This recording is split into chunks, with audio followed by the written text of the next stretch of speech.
ने कहा है कि जन्म और मृत्यु के बीच का जो समय है वो मनुष्य के लिए बहुत बड़ा अवसर है, और यह अवसर है अपनी आत्मा को सर्वोच्च अवस्था में ले जाने का। यही अवसर है जन्म और मृत्यु के बीच का जो अवसर है, अपनी आत्मा को सर्वोच्च अवस्था में ले जाने का अवसर है। समझ रहे हैं बात? बड़ा गंभीर संतों की वाणी है, ध्यान से सुनिएगा। हमारी आत्मा सर्वोच्च दिशा में चले ताकि सर्वोच्च अवस्था को प्राप्त करे। तो सर्वोच्च दिशा क्या है? सर्वोच्च दिशा का ज्ञान हो जाना ही इस जीवन की सबसे बड़ी उपलब्धि है। समझ रहे हैं? और नहीं तो हम लोग पाठ में बहुत बार पढ़ते हैं, सुनते हैं। क्या पढ़ते सुनते हैं कि नर तन सम नहीं कवनिउ देही, अजीव चराचर जाचत जेही, स्वर्ग नरक अपवर्ग निसेनी, ज्ञान विराग भक्ति सुख देनी। खूब सुने हैं, खूब पढ़ते हैं। तो 3 दिशाओं में हम लोग जा सकते हैं।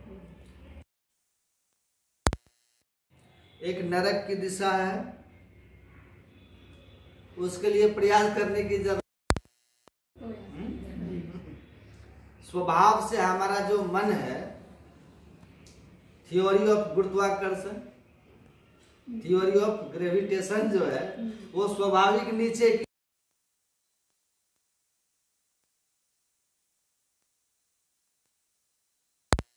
है, नेचर है उसका। पानी को आप छोड़ दीजिए, वो स्वाभाविक रूप से नीचे की ओर भागे, क्योंकि बाय नेचर है। तो हमारा जो मन है बाय नेचर विषयमुखी। इस पर जैसे वस्तु पर पृथ्वी का गुरुत्वाकर्षण काम करता है, आकर्षण काम करता है, वैसे हमारा जो मन है जन्म जन्मांतर के संस्कार के कारण नीचे की ओर, विषय की ओर स्वाभाविक ही जाता है, बाय नेचर मन है ना। तो इसके लिए हमको प्रयत्न नहीं करना, आपको प्रयत्न नहीं करना। मन को खुला छोड़ दीजिए, है कि नहीं? अपने आप नरक पहुंचा देगा आपको, खाली मन को खुला छोड़ दीजिए। दूसरा क्या है? दूसरा रास्ता है स्वर्ग का। अब इसमें क्या करना है? इसमें थोड़ा आपको परिश्रम करना होगा।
मोह मूल परमार्थ नहीं, सत्य ये भी नहीं है, स्वर्ग स्थिर भी नहीं, वो भी स्थिर नहीं है।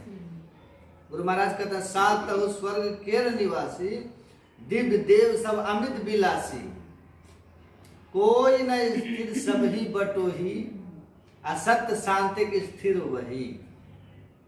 कहते हैं परमार्थ सत्य तो बस एक ही है, राम ब्रह्म परमार्थ रूपा, अभिगत अलग अनादि अनुपा, सकल विकार रहित गत भेदा, कहीं नित नेति पुकार ही वेदा। है ना, जो परमात्मा सृष्टि के कण कण को भर के सृष्टि के परे अनंत है, वही परमार्थ है, वही सत्य है। स्वर्ग न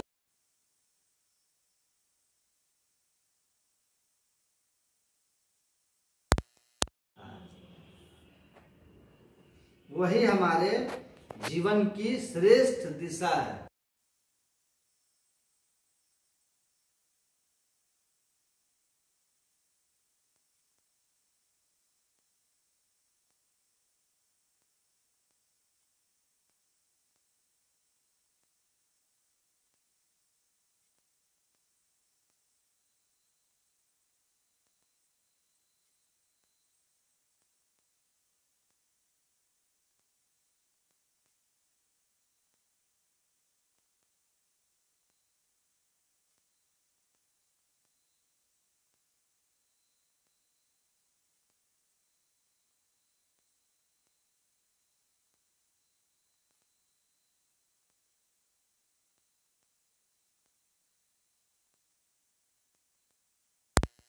आप आपके बेटे को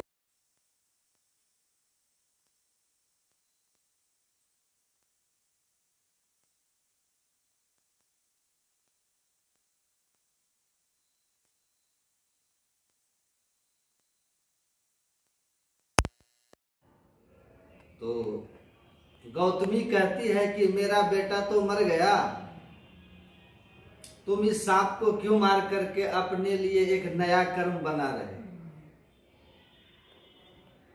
तो कहता है माता जी आप तो माँ हैं, स्त्री हैं, दयालु हैं, इसलिए आपके मनोभाव ऐसे, लेकिन मैं इसको छोड़ने वाला नहीं।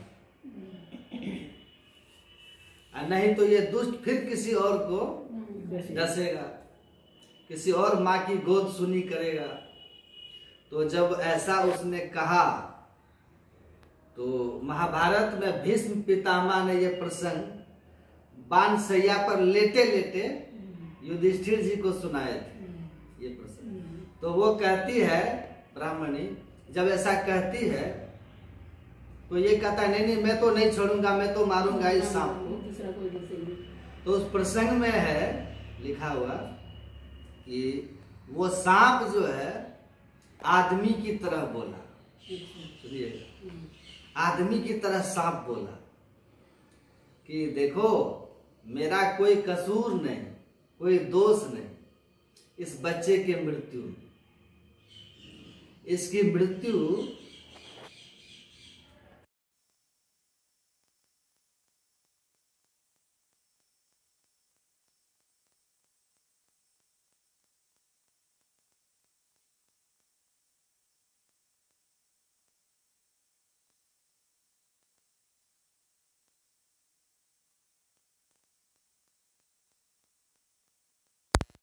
जो मरा है वो मृत्यु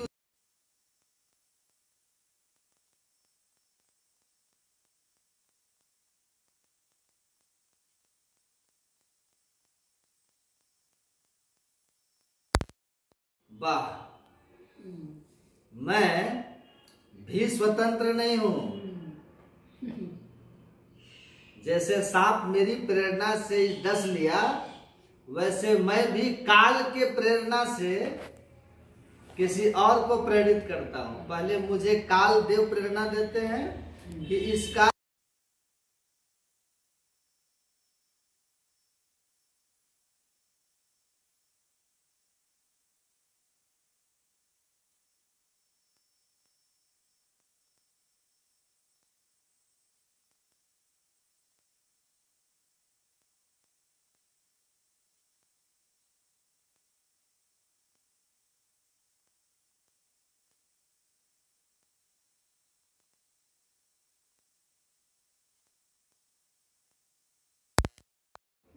तो वहां कालदेव भी आ जाते हैं।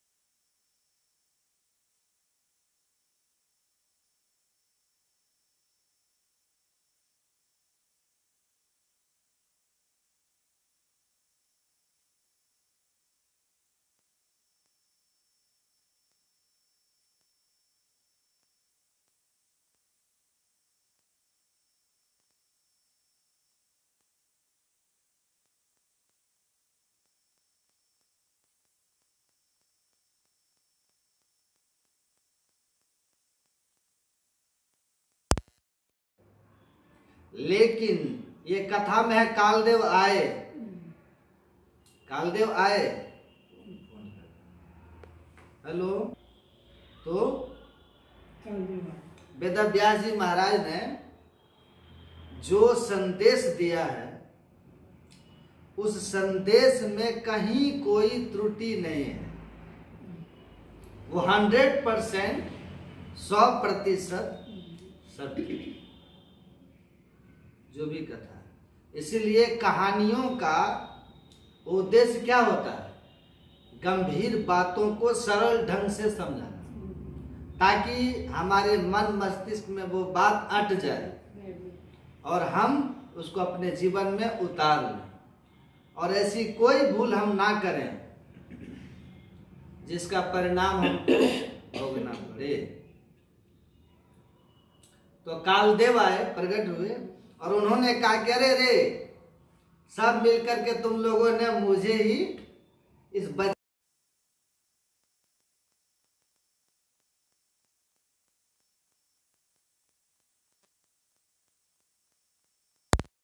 एक लौते सहारे को मार दूं, छीन लूं, इसमें मैं भी जिम्मेवार नहीं। काल ने कहा। तो फिर जिम्मेवार कौन है? लोगों ने पूछा कि 10 साल में ही मर गया। तो कालदेव ने कहा, वयम नाहम नावे मृत्यु सर्पो न तथा भवान न च ब्राह्मणी वृद्धा शिशुरेवात्र कालनम। कहा न मैं न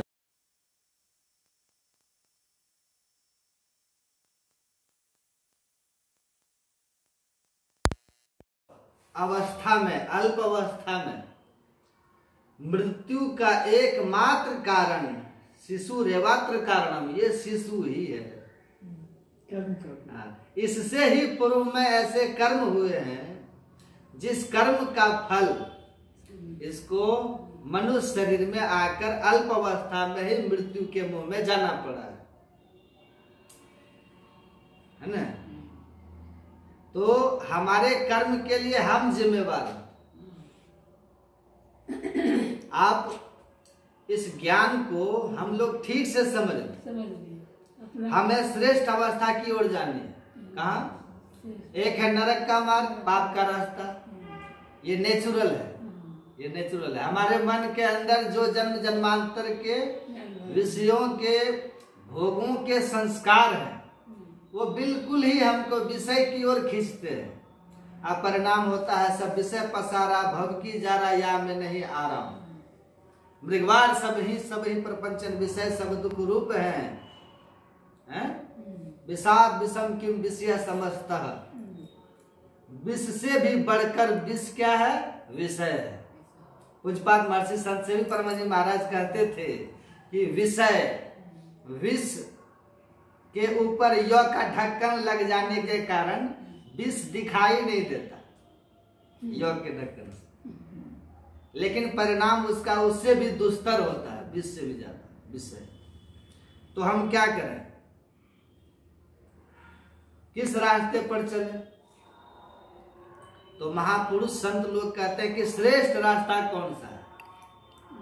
आप श्रेष्ठ अवस्था में आत्मा को ले जाने के लिए अपवर्ग, मोक्ष का रास्ता यही है जो आपके अंदर में है। उस तीसरे राह पर चलो।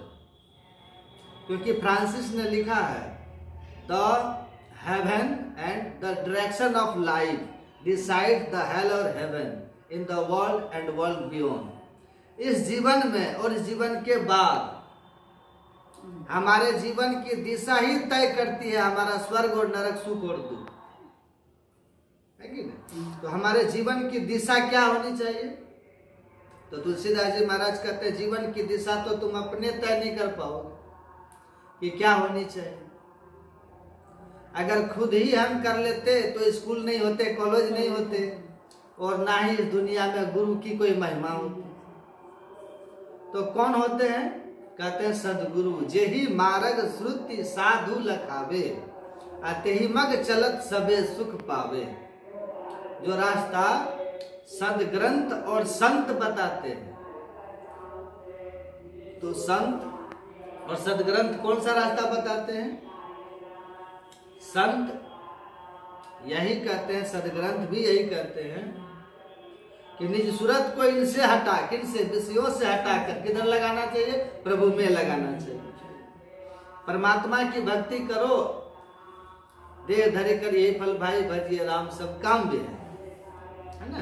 तो ईश्वर की भक्ति करनी है, ईश्वर की भक्ति करनी,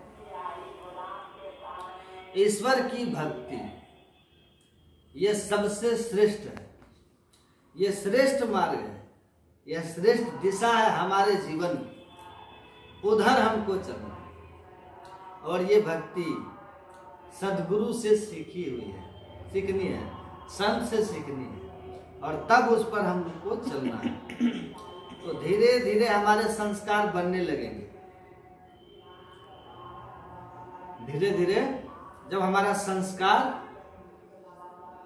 तमोगुणी संस्कार, रजोगुणी संस्कार, देखिएगा, सुनिएगा ध्यान से, यह स्वाभाविक रूप से विषय की ओर होता है, जिसमें पाप और पुण्य का कोई चिंतन भी नहीं होता है ना? लेकिन जब सात्विक संस्कार हो जाता है, तब तो पाप और पुण्य के भेद को हम ठीक ठीक विवेक दृष्टि से देखते हैं, और पाप को छोड़ करके पुण्य को पकड़ते हैं, सत्कर्म को पकड़ते हैं। तो सत्संग सुनना और सुनना और जब ध्यान करना, ये जरूरी है संस्कार के सात्विक होने के लिए। केवल सुनना नहीं है, तो सत्संग नित और ध्यान नित रहिए करत संलग्न हो। इसको आप नियम से करते रहेंगे तो आपकी मनोवृत्ति पाप कर्म की ओर नहीं जाएगा, है ना? पाप कर्म की ओर नहीं जाएगा, और तब ध्यान करने में आप सफलता प्राप्त करेंगे। तो जो श्रेष्ठ मार्ग है, जो मोक्ष का मार्ग है, जो हमारे अंदर में है, साधन धाम मोक्ष कर द्वारा, उस दशम द्वार में हम प्रवेश करने में सफल हो जाएंगे, है ना? और उसमें प्रवेश कर जाएंगे तो अभी जो हमारे अंदर में आकर्षण विषय का है, भगवान श्री कृष्ण से अर्जुन ने पूछा कि हे केशव, पाप क्या है और पुण्य क्या है, मनुष्य को क्या करना चाहिए और क्या नहीं करना चाहिए? जो ज्ञान आप हमको दे रहे हैं, ये ज्ञान हमको है। अर्जुन कहता बहुत लोगों को है, लेकिन फिर भी न चाहते हुए कि पाप गलत है, इसका परिणाम गलत है, पाप का फल आपने सुना है कि नरक है, काउन को सुख दुख करता था, निष्कृत कर्म भोग सुन रहता है। तो अगर हम मन से, वचन से या इंद्रियों के द्वारा, तन से कोई भी अपकर्म हम अगर करते तो उसका फल हमको पाप के रूप में, दुख के रूप में, कष्ट के रूप में, रोग के रूप में, धनाभाव के रूप में, अपमान के रूप में, मरने के बाद नरक और नीच जोनी के रूप में भोगना पड़ता है। कोई भी तकलीफ होता है सोचिए मेरा ही कर। तो इन सब को जानते हुए भी हमसे, मनुष्य से पाप क्यों होता है? मनुष्य से पाप क्यों होता है? तो भगवान श्री कृष्ण ने कहा, काम ऐसा, क्रोध ऐसा, रजोगुण समुद्भवम, महासनो महापापमा विद्येन विहिवेरणम। कहा इस पाप और पुण्य के ज्ञान को रखने वाले विद्वान, उनका बैरी कौन है? विद्वान।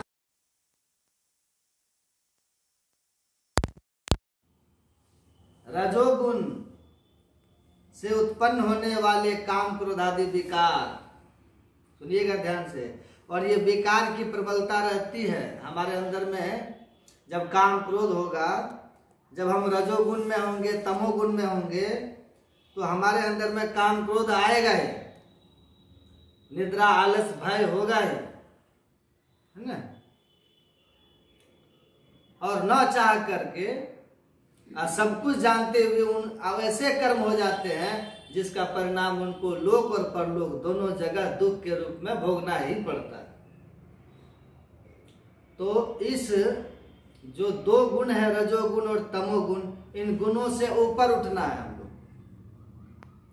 जब तक हमारे अंदर में ये दोनों गुण के संस्कार प्रबल रहेंगे, हमारा मन न चाह कर भी इंद्रियों के द्वारा बालात खींचा चला जाएगा।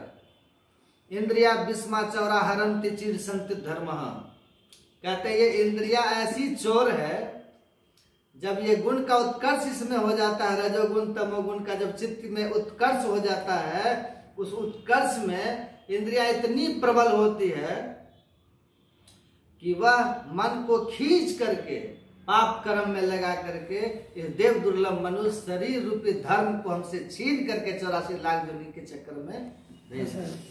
इसलिए सुधार कहाँ होना चाहिए? जड़ में। गुणों को परिवर्तित कीजिए चित्त से, और चित्त से उस तमोगुण रजोगुण को खत्म करना है। खत्म करने के लिए, सात्विक करने के लिए क्या करना पड़ेगा? आपको नित्य नियमित श्रेष्ठ कर्म की ओर चलना होगा, और उसके लिए नियमित सत्संग, नियमित ध्यान करना होगा, और अपने आप को पाप कर्म से बचा करके चलना होगा। चलते हुए आप गिर भी जाएंगे, क्योंकि स्वाभाविक है, लेकिन मार्ग चलते जो गिरे ताका नाही दोष, कह कबीर बैठा रहे तासी सिर राखे कोस। जो उठता है, खड़ा होता है, और फिर अपने किए का पश्चाताप करके और उस श्रेष्ठ मार्ग की और गुरु की कृपा को अपने ऊपर अनुभव करके, उनसे प्रार्थना करके वो बढ़ता है, तो धीरे धीरे धीरे उसका चित्त वृत्ति सात्विक होता है। और सबसे बड़ी बात है कि गुरु की कृपा भी हो, तो अपने मार्ग में सफल हो जाए। फिर उससे बुरे कर्म तो बनते ही नहीं। जब चित्त सात्विक हो जाएगा तो बुरा कर्म होगा ही नहीं, और अच्छा कर्म जो बंधन का कारण होता है वो भी बंधन देता है, स्वर्ग स्वल्पांत दुखदायी वाला। तो सात्विक भाव में रह करके अंतर साधन करके कर्म मंडल से ऊपर उठ जाते हैं। इसलिए कर्म मंडल से जब अंतर साधन करके ऊपर उठ गया, 10वें द्वार में प्रवेश करके ब्रह्मांड की ओर उसकी गति हो गई, फिर वहां कर्म का लगाव ही नहीं रहता। कर्म मंडल से ऊपर गरीबदास जी ने कहा, शब्द अनाहत जो रते दूजा नहीं उपाव, कर्म मंडल में रमी रहा जहां न, शब्द मंडल में रमी रहा जहां न कर्म लगाओ, गरीबदास ने। और तुलसीदास लिखते हैं कि कर्म की हो ही स्वरूप ही चिन्ह, मतलब कर्म करता हुआ भी कर्म करे करता नहीं, दास कहावे सोए। तो श्रेष्ठ मार्ग की ओर बढ़ना का अर्थ यही है कि आप सत्कर्मी बनिए, पुण्य कर्म करते हुए, क्योंकि कर्म तो करना ही है, तो पुण्य कर्म करें और श्रेष्ठ मार्ग की ओर बढ़े। आत्मा को श्रेष्ठ अवस्था क्या है?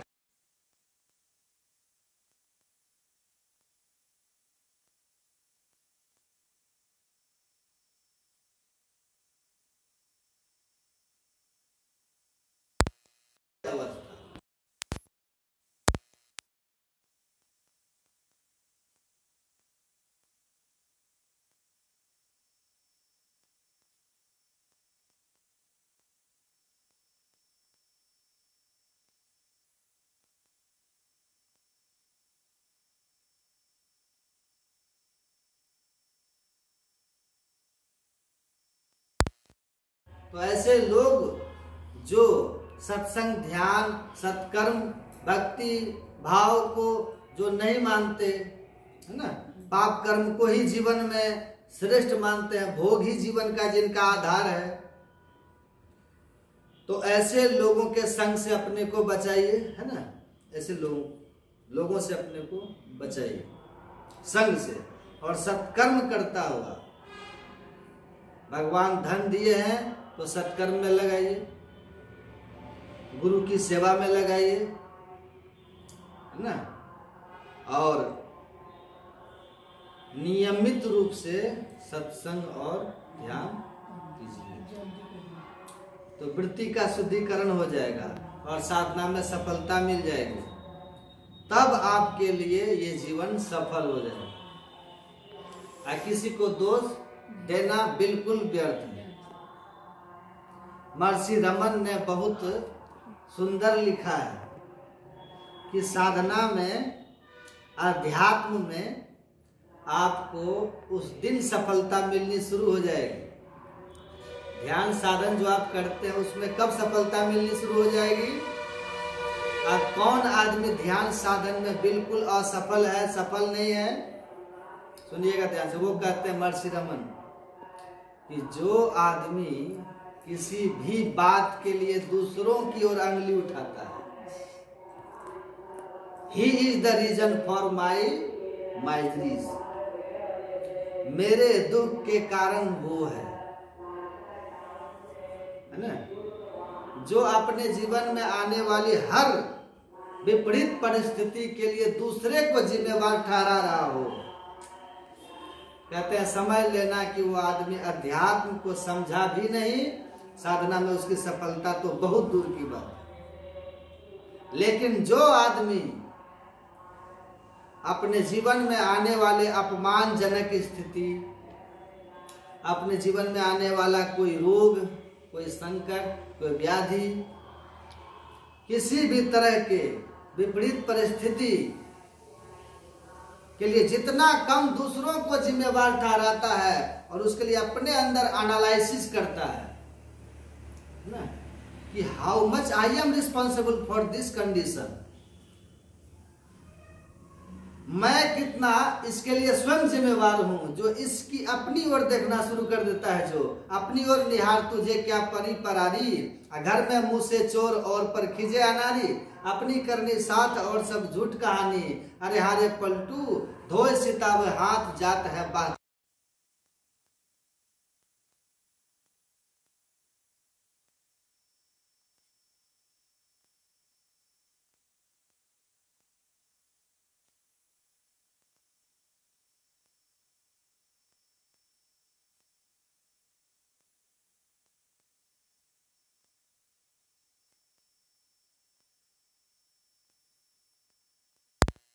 कुछ है, as you sows you reap, जैसा बोओगे वैसा पाओगे।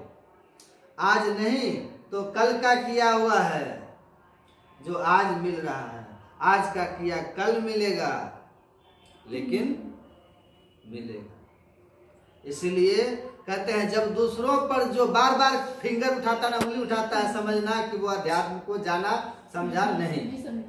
जो स्वयं की जिम्मेवारी लेता है कि वो सामने वाला तो कारण बना, व्यवस्था हमारे कर्मों की परमात्मा के द्वारा दी गई है, तो फिर वो आदमी सहज रहना सीख जाता है और भविष्य में हमसे भूल नहीं हो और ऐसी फिर परिस्थिति कोई नहीं आए, उसके लिए सावधान रहने लगता है और तब उसकी साधना में प्रगति भी हो जाती है और ऐसे लोग साधना में बढ़े होते हैं। तो हम अपनी ओर देखते हुए अपने कर्मों को, वर्तमान के कर्म को ठीक करें, प्रारब्ध से जो सुख दुख आए उसको भोगते रहो। अरे गुरु गोविंद सिंह कहते हैं छड़ के गुरुद्वारा सुखा और द्वारे जाए ना, सुख दुख जिंदगी दे बिचावे आते दुख घबराई ना। अपने गुरु का घर छोड़ करके, गुरु का द्वार छोड़कर किसी और द्वार पर मत जाना। मैं सुना हूं कि कोई एक महात्मा जी थे, ही इज लिविंग नाउ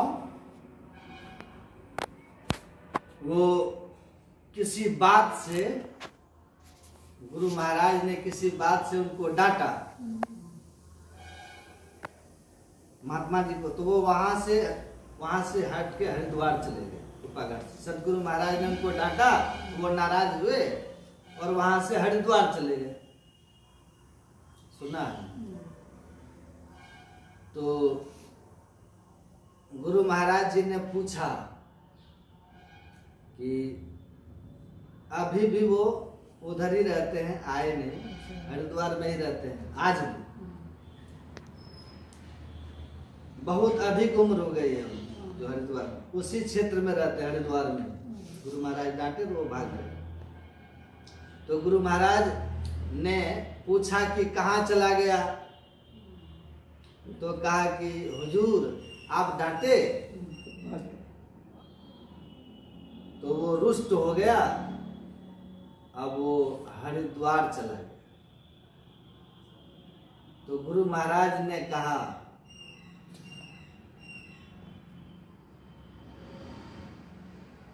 कि जो गुरु का द्वार छोड़ के चले जाते हैं उनको हरिद्वार, गुरुद्वारा जो छोड़ दिया उसको हरिद्वारा में भी कुछ मिलने वाला नहीं। गुरु महाराज ने इसीलिए गुरु गोविंद सिंह कहते हैं, छड़के गुरुद्वारा सिखा होड़ द्वारे जाए ना, असुख दुख जिंदगी दे बिचावे याते तू घबराए ना। जो गुरु के द्वार पर पड़े रहते हैं ना, पड़े रह संत के द्वारे तेरा बनत बनत बन जाई, उनका बन ही जाता है, बन ही जाता है। जो गुरु के द्वार पर रहते हैं, तो गुरु के द्वार पर रहना, गुरु महाराज के ज्ञान को जो अपने जीवन में उतारते हैं, गुरु महाराज के सिद्ध पीठ कुप्पा घाटा से जिनको प्यार है, गुरुद्वारा से देखते हैं, आचार्य श्री को देखते हैं ना, अब भी चल नहीं पाते हैं लेकिन फिर भी व्हील चेयर पर घूम घूम करके देखते हैं कि गुरु महाराज का ये जो द्वार है, सिद्ध पीठ है, इसका विकास सही ढंग से हो, कर ही रहे। तो जिनके जो गुरु से प्यार करते हैं, गुरु की सेवा में रहते हैं, संत मत में गुरु महाराज ने कहा सत्संग, ध्यान, सदाचार और गुरु की सेवा, ये चार चीजें मुख्य है। साधना की सफलता और मोक्ष पाने के लिए सत्संग, ध्यान, सदाचार और गुरु सेवा, ये चार चीजें मुख्य है। सत्संग योग के चौथे भाग में लिखा हुआ है। इन चारों में गुरु सेवा सबसे बढ़ करके है। जिन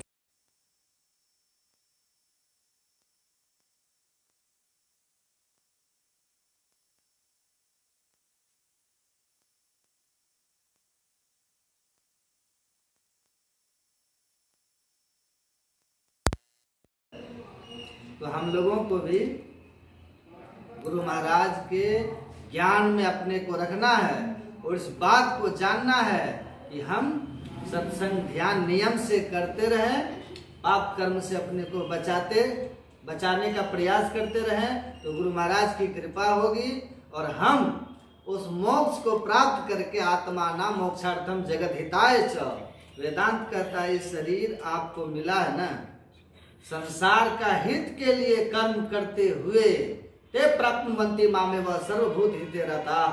भगवान श्री कृष्ण कहते हैं वो मुझको पाता है जो सर्व जीवों के हित के लिए संसार में कर्मरत रहते हुए भक्ति करता है।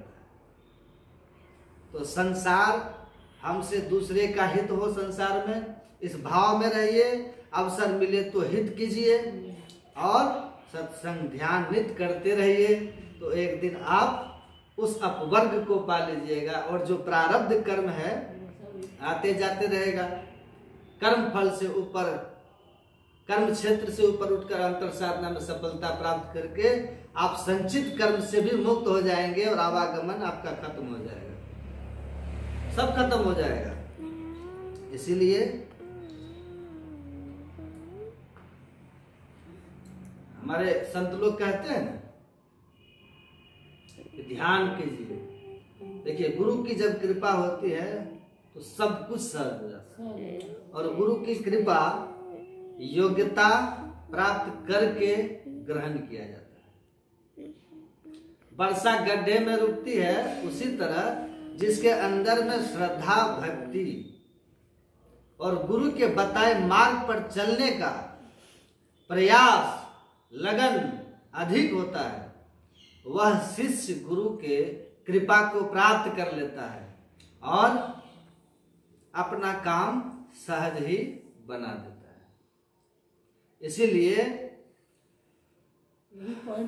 हम अपने मन को विषयों से छुड़ाने के लिए गुरु के आदेश का पालन करें। गुरु महाराज का आदेश यही है कि सत्संग नित और ध्यान नित, ये आदेश है, रहिए करत संलग्न। सत्संग और ध्यान नित्य नियमित संलग्नता के साथ करना चाहिए और झूठ, चोरी, नशा, हिंसा, व्यभिचार, ये 5 पापों को तजना चाहिए। ऐसा अपने को बना करके अगर नियमित साधना करेंगे तो निश्चित आप अपने अंदर के मन रूपी मछली को वो सरोवर मिलेगा जिस सरोवर का आनंद इतना इस विषयों के आनंद से विशेष है कि फिर वो विषय की ओर नहीं देखेगा। हंसा पायो मान सरोवर ताल तलैया क्यों डोले, आ तेरा साहब है घट भीतर बाहर नैना क्यों खोले। जिस हंस को मान सरोवर जैसा शुद्ध जल का स्रोत तालाब अगर मिल गया हो, वो गंदे नाले के जल में क्यों डुबकी मारने के लिए ललायित होगा। उसी तरह इंद्रियों के विषय जो है, 5 इंद्रियों के 5 विषय, इनके सुख अतृप्तिदायक, अशांतिदायक है। तो जिस मन को मान सरोवर का सुख मिल गया, वो विषय सुख की ओर अब इंद्रियों के माध्यम से नहीं जाएगा और निश्चित रूप से विषयों से ऊपर उठ करके वो अंदर के रस में लगा हुआ क्या करेगा, सहज ही विषयों से छूट जाएगा।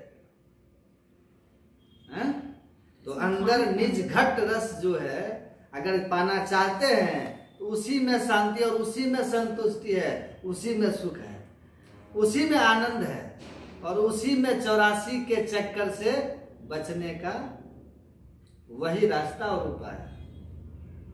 ठीक है, इसलिए कठिन कितना भी हो, है ना, इसके लिए आपको अभ्यास करना पड़ेगा, गुरु की कृपा पाने का प्रयत्न करना पड़ेगा।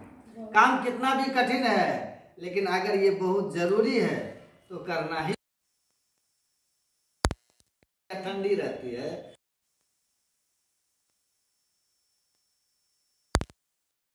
पुरुष को कह दीजिए कि थोड़ा देर किचन में खड़ा हो जाइए, भाग खड़ा होगा गर्मी में।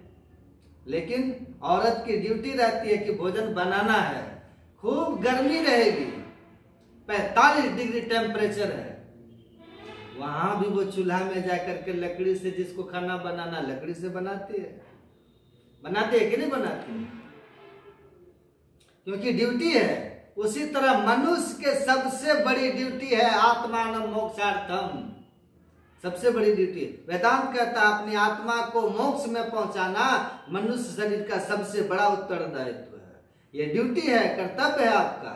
अगर इस कर्तव्य से चूक गए तो उसको 84 लाख जोनी में जाना पड़ेगा, क्योंकि अब की चूक माफ ना होगी दुल्हन अचल मुकाम। तू काहे का जग में आया रे, जो नाम से प्रीति न लाया रे। तुम्हारे जन्म संसार में मनुष्य जन्म लेने का क्या अर्थ है अगर तुम अपने कर्तव्य का निर्वाह नहीं कर सका तो। गरुड़ जी को भगवान विष्णु ने कहा था कि मनुष्य शरीर तो बड़ा दुर्लभ है गरुड़ जी, हैं? बड़ा श्रेष्ठ है, देव दुर्लभ है, लेकिन अनित्यानि शरीरानि, अनित्य है, सदा रहने वाला नहीं है। अब बड़े किस्मत से ईश्वर ने दिया है, बड़े कृपा करके दिया। अनित्यानि शरीरानि विभव ने वह शाश्वत। कितना भी वैभव कोई जमा करने में जीवन खपा दिया हो, लेकिन उसमें से एक फूटी कौड़ी लेकर के नहीं जा पाए। नित्यम सनिधम मृत्यु, जन्म के साथ ही आयु घटती जा रही है, उम्र बढ़ती जा रही है, मृत्यु की ओर हर सांस के साथ हम एक कदम बढ़ा रहे हैं मृत्यु की ओर। अब पता नहीं कौन सी सांस आखिरी हो जाए और मृत्यु हमारा स्वागत कर ले और ये दुर्लभ शरीर हाथ से निकल जाए। इसीलिए इस शरीर की प्राप्ति का मुख्य लक्ष्य है कर्तव्य धर्म संग्रह। कर्तव्य है इस मानव तन में धर्म संग्रह करने का। धर्म का संग्रह कीजिए। धर्म क्या है? कौन सा धर्म कहते हैं? निःश्रेय। जिस कर्म को करने से लोक और परलोक दोनों में आपकी महिमा बढ़ जाती है, दोनों का उत्थान हो जाता है। संसार में भी आप यशस्वी बन के रहते हैं, कीर्तिवान बन के रहेंगे, और परमार्थ भी सद जाएगा, परलोक भी आपका उज्जवल हो जाएगा। जो कर्म लोक और परलोक दोनों को उत्तम बना दे वही कर्म धर्म है, और उसी कर्म को करना धर्म का संग्रह करना है। समझ गए? तो लोक और परलोक दोनों को उत्तम बनाने वाला सत्संग ध्यान से बढ़कर के और कौन कर्म है? ईश्वर से बढ़कर के और कौन कर्म है?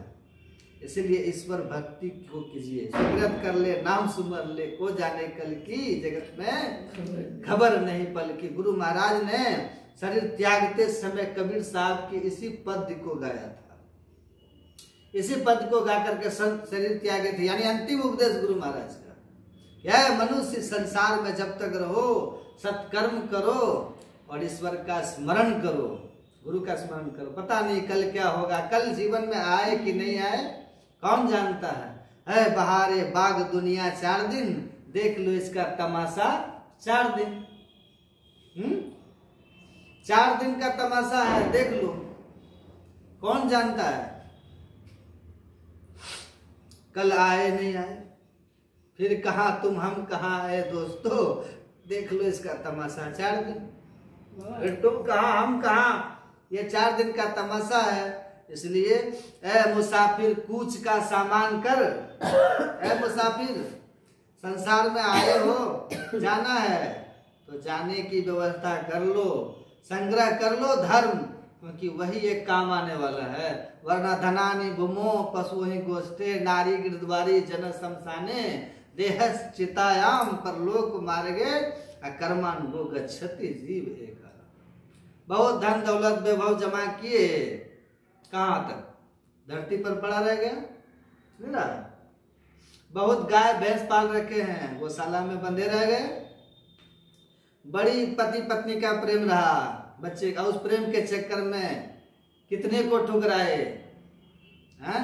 वो कहाँ? गृहद्वारी, वहीं छोड़ दिया। रिश्ते नाते के लोगों के साथ बैठ करके गप करने से समय नहीं मिला कि थोड़ा बैठ करके ध्यान कर सके। लेकिन जब मर गए तो ये शमशान घाट तक ये रिश्तेदार आपको ले गए। राम नाम सत्य है और सबका यही गत है।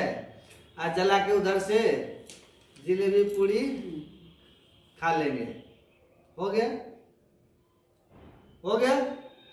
अब देह चिता पे जल के खत्म हो गई, लेकिन आप खत्म नहीं हुए। ईसा मसीह ने कहा death is not end of life.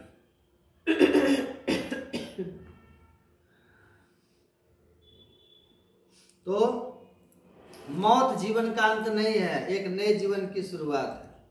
और वो नया जीवन निर्भर करता है इस बात पर कि मनुष्य शरीर में आकर के आपने कौन सा काम किया था। अगर पाप किया है तो नरक की ओर जाओगे, पुण्य की ओर स्वर्ग की ओर जाओगे। अगर आप 84 लाख में जाओगे और अगर आपने ईश्वर की भक्ति की है तो सीधे मोक्ष की ओर जाओगे। तो किधर जाओगे ये तय होता है मनुष्य शरीर में रह करके आपने किया क्या है। इसलिए मत समझिए कि चिता की लपटों के साथ सब कुछ खत्म हो जाता है। चिता की लपटों के साथ केवल शरीर खत्म होता है, आत्मा तब भी रहती है और वो अपने कर्मों का फल भोगती है। इसीलिए मेरी न मानो जमराज तो मनाएगा, तेरा किया डंडा मार के भुगताएगा। कहे गीतानंद फिरेगा तू रोता, लाख 84 में लगाएगा गोता। फिर जन्मना और मरना पड़ेगा रे मन मुसाफिर, निकलना पड़ेगा। तो निकलना होगा, तो ये अवसर है, इस अवसर का लाभ उठाइए। सुकृत कर ले, नाम सुमर ले, सत्कर्म और ईश्वर की भक्ति। ये 2 काम अगर आपके द्वारा नहीं हुआ, किसी का भला करना, दान देना, जरूरतमंद की मदद करना, बड़े बूढ़ों की सेवा करना, ये सब सत्कर्म है। कहते ये सब सत्कर्म करो और ईश्वर का सुमिरन करो। कमाना खाना है, आप खूब कमाइए, खूब धन जमा कीजिए, पर आत्म कल्याण के लिए अगर आप 2 घंटा भी सुबह शाम नहीं निकाल सके 24 घंटा में, तो छूटने वाले धन के पीछे दीवाने एक दिन जम की मार खानी पड़े। इसलिए कहा कि ऐसे मनुष्य की कोई भी महिमा नहीं है। What a man shall be profited if he gain the whole world and lost his own soul। वो आदमी की क्या महिमा है जो दुर्लभ मनुष्य शरीर पा करके सारे दुनिया का वैभव और साम्राज्य इकट्ठा करने में सफलता पा लिया, लेकिन ईश्वर भक्ति करने से चूकने के कारण अपनी आत्मा को दुर्गति में जाने से बचा नहीं सका। आज राजा होकर के जय जयकार और फिर कीट पतंग बन गए हम, तो क्या फायदा हुआ हमारा 10-20 साल के राजगद्दी से। इसीलिए कहते हैं कि राजगद्दी पाइए, है ना, राजा बनिए, रानी बनिए, बड़ा पदाधिकारी बनिए, खूब बड़े धनवान बनिए, अंबानी बन जाइए, बिल गेट्स बन जाइए, बनिए, मना नहीं है। धन भी खूब कमाइए, जस भी खूब कमाइए, लेकिन याद रखिएगा कि ये धन की कमाई ईमानदारी के रास्ते से हो, और ईमानदारी के रास्ते के साथ साथ धन कमाने के साथ साथ कम से कम 2 घंटा आत्म कल्याण के लिए, तब आपका बड़ा बनना, बड़े पद पर पहुंचना सार्थक है। और नहीं तो ये सब छूट जाएगा और अनंत काल के लिए अंतहीन दुख और नरक की यातना जीवन में तो सामने खड़ा हो जाएगा। तो किसी भी कीमत पर सत्संग और ध्यान नहीं छोड़िएगा और कल पर नहीं टालना चाहिए। बहुत लोग सोचते हैं बुढ़ापा में साधन करेंगे, हम बोलते हैं कुछ नहीं मिलेगा। एक संत हुए हैं बुंदेलखंड में, बड़ी नाम है उनका। जैसे इधर गुरु महाराज की चर्चा है ना, बुंदेलखंड में यादव जी महाराज, बहुत नाम है उनका। उनकी वाणी में है कि जो जवानी में विषय भोग करते हैं और बुढ़ापे में सोचते हैं कि भजन कर लेंगे, वो आम खा करके गुठली का दान करते हैं। ये हुआ नहीं, तो गुठली का दान नहीं कीजिए। जो समय है आपके पास, आम का दान कीजिए तो पुण्य होगा। मतलब कुरान में लिखा है अल्लाह को भक्त प्रिय है, लेकिन युवा भक्त विशेष प्रिय है। युवा भक्त विशेष प्रिय है, क्यों? क्योंकि गुरु महाराज कहते हैं जवानी के दिन बड़े कठिन होते हैं। स्वाभाविक रूप से मन इंद्रियां विषयों की ओर भागती है, भोगों की ओर भागती है, और उस प्रवाह को जो रोकने का साहस दिखाए, संयम का जीवन जीने का प्रयत्न करे, बैठ करके उस समय भोगों की ओर नहीं जा करके सुबह शाम अगर आप कल्याण के लिए साधन करे, तो भगवान को वो ज्यादा प्रिय लगते हैं, तो वो ज्यादा वीरता दिखाने वाला है। इंद्रियां थकित गलित, जब इंद्रियां थक गई, आंख अब देख नहीं पा रहा है, तो आंख बंद करके क्या मिलेगा, है? उस समय ध्यान साधना की बड़ी महिमा है, और सफलता भी मिलती है इसी समय, सफलता भी इसी उम्र में मिलती है। इसलिए गुरु महाराज कहते हैं दृढ़ प्रतीत प्रीति कर गुरु से, अकर सत्संग सवेरे। सवेरे मतलब भोरे नहीं, भोरे करके दिन भर बेमानी शैतानी कीजिए वाली बात नहीं है। कर सत्संग सवेरे, याद विधि भव बंदा कर जाए में ही कहते थे। सवेरे मतलब जीवन के प्रारंभिक काल से आप सत्संग ध्यान में लग जाइए, है ना, सत्संग ध्यान में लग जाइए, तब आपको बड़ा कल्याण आपका होगा। आप सोचिएगा कि बुढ़ापे में एकदम तो फिर बेकार, उसमें तो और जंजाल। हाँ, इसीलिए तो अब 10 बजने वाला है, ठीक है। ध्यान सत्संग करना बहुत आवश्यक है। विषयों से छूटकर ही सुख शांति है, और गुरु की कृपा होती है तो बड़ा सहज हो जाता है। गुरु की कृपा उसी पर होगी जो गुरु के बताए ज्ञानुसार कुछ दिखे नहीं दिखे। बाबा देवी साहब ने गुरु महाराज को पत्र का उत्तर लिखा था, कहा था लाला कुछ दिखे नहीं दिखे, लेकिन रोज बैठना, कुछ दिखे न दिखे रोज देखने का प्रयास करना। मन टिके नहीं टिके, लेकिन समय पर ध्यान पर बैठना, तो एक दिन दिखेगा भी और मन टिकेगा भी। इससे बड़ा और क्या चाहिए? तो लगे रहिए, कल्याण जरूर होगा। श्री सतगुरु महाराज।